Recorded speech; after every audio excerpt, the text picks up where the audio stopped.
সকালবেলা বাজার থেকে একটা বড় সাইজের রুই মাছ কিনে আনছে। এখন সেই মাছটা কি দিয়ে রান্না করা হবে এটা ভাবতে ভাবতে আমার ভাবি বললেন যে কচি লাউ দিয়ে রান্না করলে এটা খেতে বেশি মজা লাগবে। ক্ষেতের ভিতর মায়ের হাতে লাগানো গাছে একটা কচি লাউ ঝুলতেছে। ভাবি বললেন সেটা গিয়ে পেড়ে আনো। বাইরে অনেক শীত আর লাউটা তুলতে হবে কাদা মাটি এবং পানির মধ্যে নেমে। সেই কারণে ভাবি আমাকে পাঠিয়ে দিলেন। আর কি সকাল সকাল আমাকে মুরগি বানিয়েছে। নিজে তো যাবে না কাদার মধ্যে নামতে বা পানি দিয়ে মেখে যাওয়ার ভয় আছে, সেই কারণে আমাকে বললেন লাউটা তুলে আনো। এখন কি করার, বড় ভাইয়ের বউ বলেছে তুলে তো আনতেই হবে, আর খাবার তো সবার জন্যই রান্না করা হবে, তাই উনিই কেন তুলতে যাবে। এই ছোট একটা কাজ করে আমি ওনাকে হেল্প করতেই পারি। লাউ তুলতে গিয়ে দেখি লাউটা অনেক ছোট, তো একটা মাত্র লাউ দিয়ে আমাদের হবে না, কারণ আজকে বাড়িতে মোট 16 জন সদস্য আছি। আমি তো এর আগেই বলেছি আমরা যৌথ পরিবারে বসবাস করি, আর আমাদের পরিবারের যত সদস্য রয়েছে সবাই আজকে উপস্থিত রয়েছে। এখন একটা লাউ দিয়ে তো এতগুলো মানুষের হবে না। যেহেতু একটা লাউ দিয়ে হবে না, তাই আবারও বাজারে গিয়ে আরো একটা লাউ কিনে নিয়ে আসছে।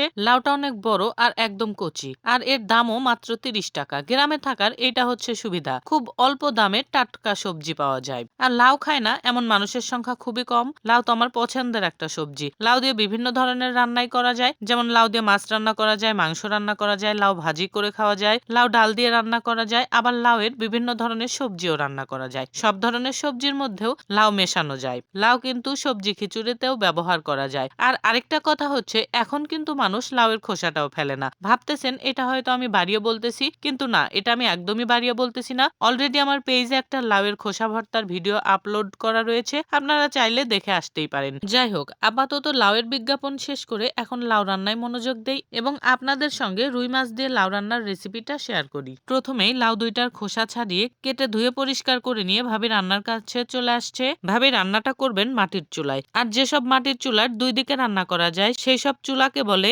জোড়া হেসেল। মাটির চুলাকে আঞ্চলিক ভাষায় হেসেল বলা হয়ে থাকে। যাই হোক, ভাবি দুই পাশে রান্না বসিয়ে দিয়েছেন। এক পাশে একটা বড় পাতিলে লাউগুলো ভালো করে কষিয়ে রান্না করতেছিলেন, অন্য পাশে মাছগুলো কষিয়ে নিচ্ছিল। আমি মাছ কষানোর রেসিপিটা বলবো না, কারণ কম বেশি সবাই জানেন কিভাবে মাছ রান্না করতে হয়, তবে অনেকেই জানে না লাউ কিভাবে রান্না করতে হয়। সে কারণে আমি শুধু লাউয়ের রেসিপিটা বলে দেব। প্রথমে পেঁয়াজ কাঁচামরিচ তেল দিয়ে ভালোভাবে ভেজে নিয়ে তার মধ্যে কিছুটা আস্ত জিরা দিয়ে দিতে হবে। জিরাগুলো থেকে ঘ্রাণ চলে আসলে তার মধ্যে লাউগুলো দিতে হবে। লাউ দেওয়ার পরে আদা বাটা, রসুন বাটা, পেঁয়াজ বাটা, রাঁধুনি, ধনিয়ার গুঁড়া, মরিচের গুঁড়া, হলুদের গুঁড়া আর স্বাদ মতো লবণ দিতে হবে। লাউয়ে আদা বাটা বেশি দিতে হয়, আর আদা বাটা একটু বেশি দিলে লাউটা খেতে অনেক বেশি সুস্বাদু হয়। যাই হোক, সব ধরনের মশলা দেওয়ার পরে লাউটা ভালোভাবে কষিয়ে নিতে হবে। কষানো হয়ে গেলে এর মধ্যে কয়েকটা লবঙ্গ আর গোলমরিচ দিতে হবে। তারপরে আরো কিছুক্ষণ কষিয়ে নিয়ে হালকা একটু পানি দিয়ে ঢাকনা দিয়ে ঢেকে দিতে হবে। ঢেকে দেওয়ার অল্প কিছুক্ষণ পরে ঢাকনাটা তুলে ওর মধ্যে কষিয়ে রাখা মাছগুলো দিয়ে আবারও ঢেকে দিতে হবে। তারপরে 5-10 মিনিট জাল করুন অথবা চুলার আঁচে রেখে দিন। ব্যাস হয়ে গেল দুর্দান্ত স্বাদের একটা রেসিপি, মাছ দিয়ে লাউ ঘাটি। অত্যন্ত সুস্বাদু একটি খাবার। অবশ্যই বাড়িতে এভাবে মাছ দিয়ে লাউ রান্না করে খাবেন।